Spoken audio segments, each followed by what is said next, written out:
ଅଷ୍ଟ୍ରେଲିଆର ନ୍ୟୁଜିଲାଣ୍ଡ ବିପକ୍ଷ ବିଜୟରେ ଭାରତକୁ ହେଲା ବଡ଼ ଫାଇଦା। ନମସ୍କାର ଦର୍ଶକ ବନ୍ଧୁ। ନ୍ୟୁଜିଲାଣ୍ଡ ଓ ଅଷ୍ଟ୍ରେଲିଆ ମଧ୍ୟରେ ଚାଲିଥିବା ଟେଷ୍ଟ ଶୃଙ୍ଖଳାରେ ନ୍ୟୁଜିଲାଣ୍ଡକୁ ଅଷ୍ଟ୍ରେଲିଆଠାରୁ ପରାଜୟର ସ୍ୱାଦ ଚାଖିବାକୁ ପଡ଼ିଛି। ରବିବାର ଦିନ ଶେଷ ହୋଇଥିବା ପ୍ରଥମ ଟେଷ୍ଟରେ ଅଷ୍ଟ୍ରେଲିଆ ନ୍ୟୁଜିଲାଣ୍ଡକୁ 172 ରନ୍ର ଏକ ବିଶାଳ ବ୍ୟବଧାନରେ ପରାସ୍ତ କରିଛି। 2 ମ୍ୟାଚ୍ ବିଶିଷ୍ଟ ଟେଷ୍ଟ ସିରିଜରେ ଅଷ୍ଟ୍ରେଲିଆ 1-0 ବ୍ୟବଧାନରେ ଆଗୁଆ ରହିଛି। କ୍ୟାମରନ୍ ଗ୍ରୀନଙ୍କ ଅପରାଜିତ 174 ରନ୍ ଏବଂ ନାଥନ୍ ଲିଓନଙ୍କ 10 ୱିକେଟର ଚମତ୍କାର ପ୍ରଦର୍ଶନ ବଳରେ ଅଷ୍ଟ୍ରେଲିଆ ସହଜରେ ନ୍ୟୁଜିଲାଣ୍ଡ ବିରୁଦ୍ଧ ପ୍ରଥମ ଟେଷ୍ଟ ମ୍ୟାଚ୍କୁ ଜିତି ନେଇଥିଲା। ତେବେ ଅଷ୍ଟ୍ରେଲିଆର ଏହି ବିଜୟ ପରେ ଭାରତୀୟ ଦଳର ବହୁତ ବଡ଼ ଫାଇଦା ହୋଇଛି। ତେବେ ଭାରତକୁ ଅଷ୍ଟ୍ରେଲିଆର ଏହି ବିଜୟରେ ହୋଇଥିବା ଫାଇଦା କ'ଣ ଜାଣିବା ଏହି ଭିଡ଼ିଓରେ। କିନ୍ତୁ ଏହା ପୂର୍ବରୁ ଯଦି ଆପଣ ଭାରତୀୟ ଦଳର ଜଣେ ସଚ୍ଚା ପ୍ରଶଂସକ ତାହେଲେ ଦୟାକରି ଭିଡ଼ିଓକୁ ଲାଇକ୍ କରିଦିଅନ୍ତୁ ଏବଂ ରୋହିତ ଶର୍ମା ଓ କେନ୍ ୱିଲିୟମସନ୍ଙ୍କ ମଧ୍ୟରୁ ଆପଣ କାହାକୁ ସବୁଠୁ ଭଲ ଅଧିନାୟକ ବୋଲି ଭାବୁଛନ୍ତି ଦୟାକରି କମେଣ୍ଟ କରି ଜଣାନ୍ତୁ। ତେବେ ଆସନ୍ତୁ ଜାଣିବା ସମ୍ପୂର୍ଣ୍ଣ ଖବର। ଦର୍ଶକ ବନ୍ଧୁ, ଗତ 29 ତାରିଖ ଠାରୁ ଆରମ୍ଭ ହୋଇଥିବା ନ୍ୟୁଜିଲାଣ୍ଡ ଅଷ୍ଟ୍ରେଲିଆ ଟେଷ୍ଟ ସିରିଜର ପ୍ରଥମ ଟେଷ୍ଟ ୱେଲିଂଟନରେ ଖେଳାଯାଇଥିଲା। ଅଷ୍ଟ୍ରେଲିଆ ପ୍ରଥମେ ବ୍ୟାଟିଂ କରି 383 ରନ୍ କରିବା ପରେ ଘରୋଇ ନ୍ୟୁଜିଲାଣ୍ଡ ତାର ପ୍ରଥମ ଇନିଂସରେ ମାତ୍ର 179 ରନ୍ରେ ଅଲ୍ ଆଉଟ୍ ହୋଇଯାଇଥିଲା।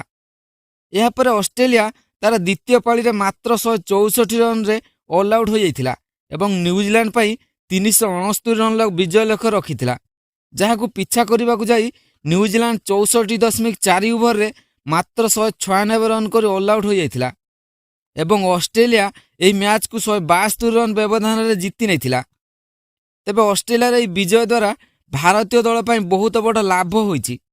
ଅଷ୍ଟ୍ରେଲିଆର ଏହି ବିଜୟ ଦ୍ୱାରା ଭାରତୀୟ ଦଳ ବର୍ତ୍ତମାନ WTC ପଏଣ୍ଟସ୍ ଟେବୁଲର 1 ନମ୍ବର ହୋଇଯାଇଛି। ଅଷ୍ଟ୍ରେଲିଆର ଏହି ବିଜୟ ଦ୍ୱାରା ନ୍ୟୁଜିଲାଣ୍ଡର 5ଟି ମ୍ୟାଚ୍ରେ 36 ପଏଣ୍ଟ ହୋଇଛି ଏବଂ ତାହାର ଜିତିବା ପ୍ରତିଶତ ଖସି 60 ହୋଇଛି।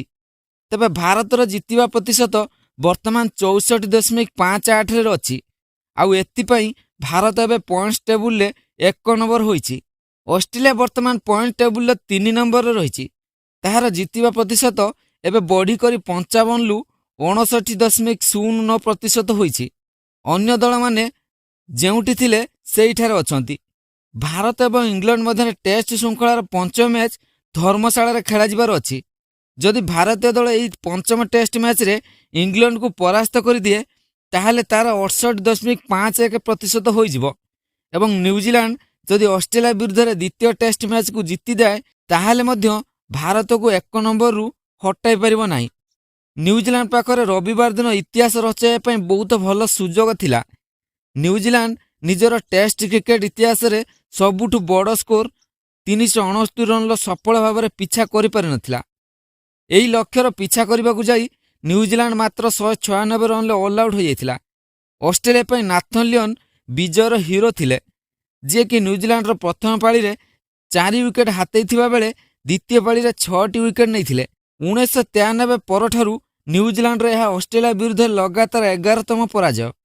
ଦୁଇ ଦଳ ମଧ୍ୟରେ ଦ୍ୱିତୀୟ ଟେଷ୍ଟ ଆସନ୍ତା 8 ତାରିଖ ଦିନ କ୍ରାଇଷ୍ଟଚର୍ଚ୍ଚରେ ଖେଳାଯିବ। ତେବେ ଦର୍ଶକ ବନ୍ଧୁ, ଆପଣଙ୍କ ମତ ଅନୁସାରେ ଭାରତ କ'ଣ ଏଥର ଟେଷ୍ଟ ଚାମ୍ପିଅନସିପ୍ର ଫାଇନାଲ ଖେଳିପାରିବ ଏବଂ ଭାରତ କ'ଣ ୱାର୍ଲଡ ଟେଷ୍ଟ ଚାମ୍ପିଅନସିପ୍ ଜିତିପାରିବ? ଦୟାକରି ନିଜର ମତାମତ କମେଣ୍ଟ କରି ଜଣାନ୍ତୁ।